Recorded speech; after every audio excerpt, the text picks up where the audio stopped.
சேலம் தொகுதி திமுக வேட்பாளர் டி.எம். செல்வகணபதியின் வேட்புமனு 1.5 மணி நேர பரிசீலனைக்கு பிறகு ஏற்றுக்கொள்ளப்பட்டது.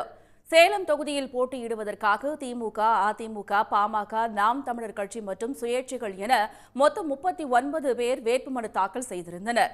இவர்களில் வேட்புமனு பரிசீலனை தேர்தல் நடத்தும் அலுவலர் பிருந்தாதேவி முன்னிலையில் நடைபெற்றது. இதில் திமுக வேட்பாளர் டி.எம். செல்வகணபதியின் வேட்புமனு தற்காலிகமாக நிறுத்தி வைக்கப்பட்டது. சேலம் மேற்கு மற்றும் வடக்கு சட்டமன்ற தொகுதி என 2 இடங்களில் செல்வகணபதிக்கு வாக்கு இருப்பதால் அவரது வேட்புமனுவை நிராகரிக்க வேண்டும் என அதிமுக புகார் கூறியது.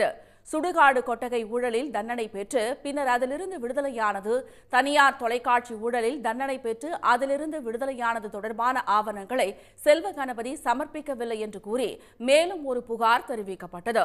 இதனால் அவரது வேட்புமனு தற்காலிகமாக நிறுத்தி வைக்கப்பட்ட நிலையில் சேலம் மேற்கு தொகுதியிலிருந்து வடக்கு தொகுதிக்கு வீடு இடமாற்றம் செய்யும் போது வாக்காளர் பெயர் நீக்கல் படிவத்தை அப்போதே வழங்கியதற்கான ஆதாரத்தையும் நீதிமன்ற தீர்ப்பு ஆதாரங்களையும் செல்வகணபதி சார்பில் அவரது வழக்கறிஞர்கள் வழங்கினார். இதனையடுத்து அவரது வேட்புமனு ஏற்கப்பட்டதாக தேர்தல் நடத்தும் அலுவலர் பிருந்தாதேவி அறிவித்தார்.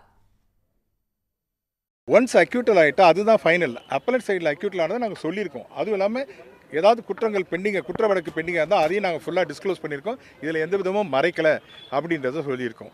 இன்னொன்று என்ன சொன்னாங்கன்னா, அவங்க நீங்கள் ஏற்கனவே பெண்டிங்காக இருக்கிற கேஸில் தவறான தகவல் சொல்லினீங்க, அப்படியெல்லாம் கொடுக்கலன்னு சொல்லி ஆதாரப்பூர்வமாக அவங்ககிட்ட சொல்லியாச்சு.